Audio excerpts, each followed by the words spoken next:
Welcome back. Let's take you to this now. Health Minister Dr. Motsoaledi has confirmed that the South African Health Products Regulatory Authority, that's SAHPRA, had exempted sanitary pads from regulation due to them being classified as immensely low risk for public use. The minister was speaking at a joint media briefing to respond and also to clarify the implications of a research study on sanitary pads published by the Department of Chemistry at the University of the Free State last month.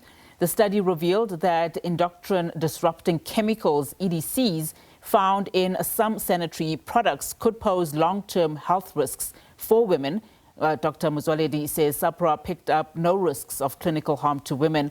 We continue to follow the story as it develops and bring you the very latest. We're now joined by Professor Ismail Bhorat, who is the President-elect Associate Professor in the Department of Obstetrics and Gynaecology. Prof, a very good afternoon to you, and thank you so much for your time. It was an important decision to hold this press briefing, I would imagine, just given the concern around the country. But besides the briefing itself, what immediate and concrete steps is the Department of Health taking, just to protect consumers from sanitary products that may contain these high levels of endocrine-disrupting chemicals, if at all, that were identified by the University of the Free State's research team? Yes, thank you very much. Thank you for having me on, and a very good afternoon.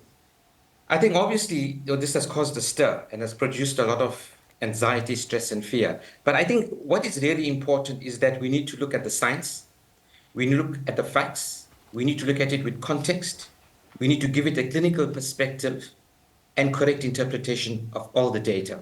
And I hope if I do that, I will allay those fears. Now, EDCs, which is endocrine-disrupting chemicals, only have a potential to interfere in the action of hormones, whether it's thyroid hormones, reproductive hormones, or whatever that can be, as opposed to established risk. So it's very important to make that distinction. There's a difference between potential to interfere and actual risk.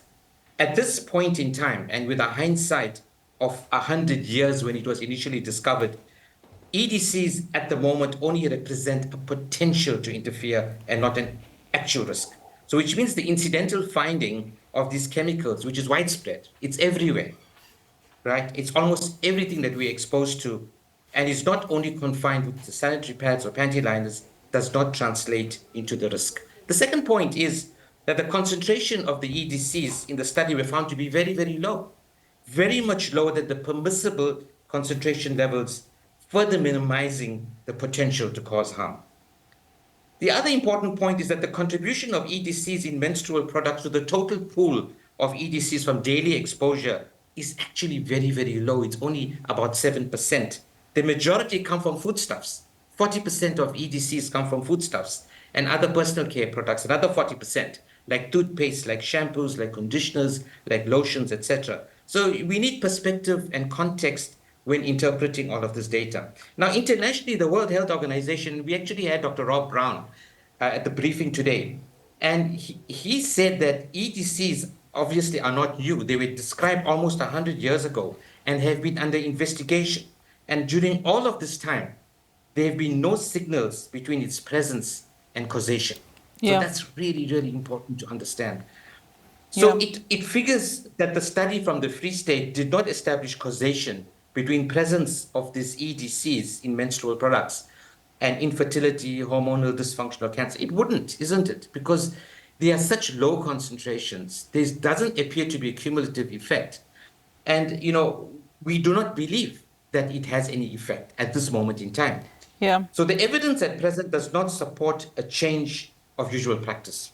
So if we put everything together, what do we know? We know there doesn't appear to be cumulative effect of these chemicals as reported by the World Health Organization, that there's only the potential of EDCs to interfere.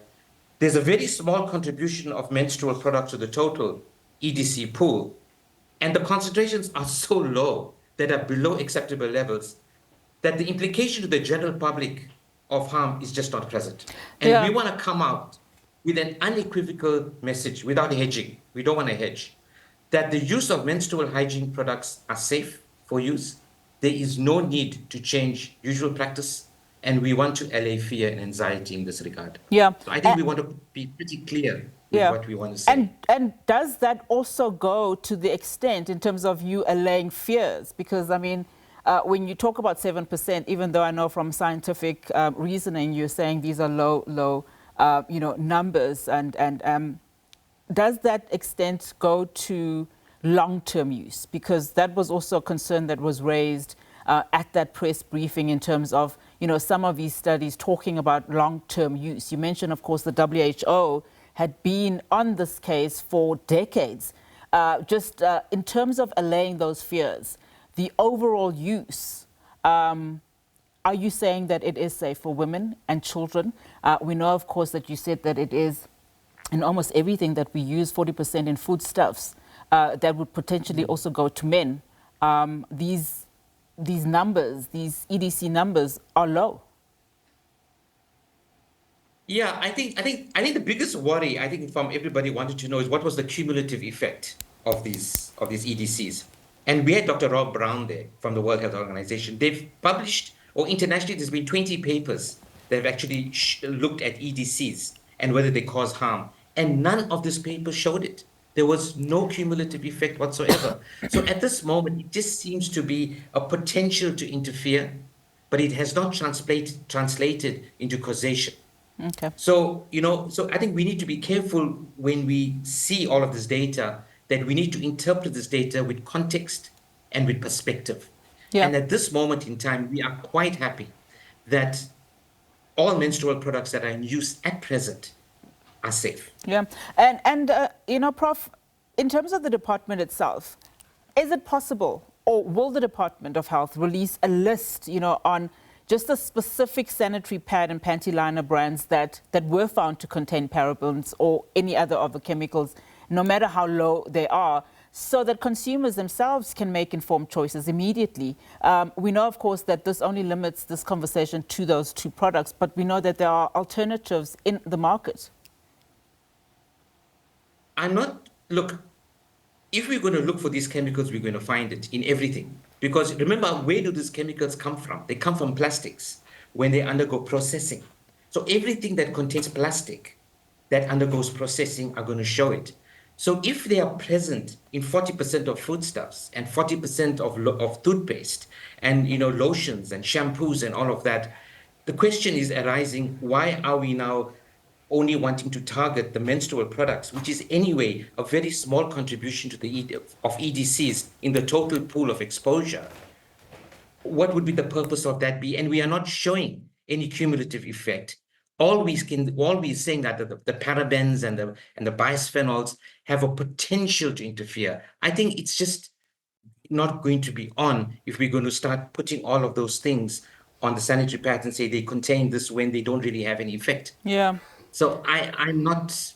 I mean, that's a sort of thing we're going to have to discuss that. Yeah. But I don't think that's a good idea at this present time. Let's just talk about at what point would products that do offer harm, at what point will those products be taken off the market, if at all? I mean, given, of course, too, that the involvement of the Department of Trade and Industry and Competition, there's a lot of questions around punitive measures or even new compliance standards, which could be imposed on those who produce these products that could be found to be harmful and contain harmful chemicals.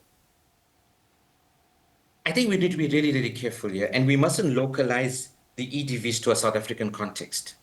This is a global issue.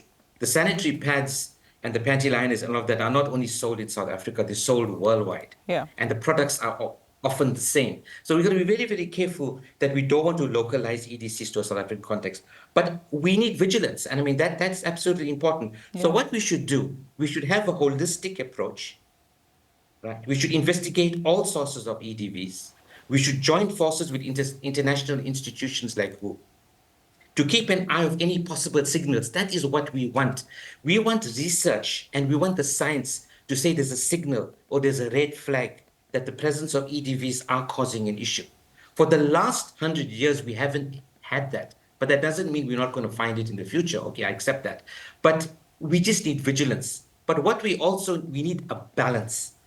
It's important to do that. We cannot tell people now that these are the chemicals, they have a potential to interfere, and then now we're concerned of its use. It doesn't work like that. Yeah. At this moment in time, we need to come with an equivocal message that sanitary pads and panty liners are safe for use. If there is a red flag, if there's something creeps up in the future internationally, we will be on it and we will respond immediately. But at the moment, there is absolutely no need to do that. Yeah. And Prof, before I let you go, and I mean, notwithstanding just some of the facts that you have been presenting to us and what the science is telling you, from a clinical perspective, what are your most significant concerns for women's reproductive health when it comes to these long-term exposures, to EDCs as an example, some of which could be found in other products?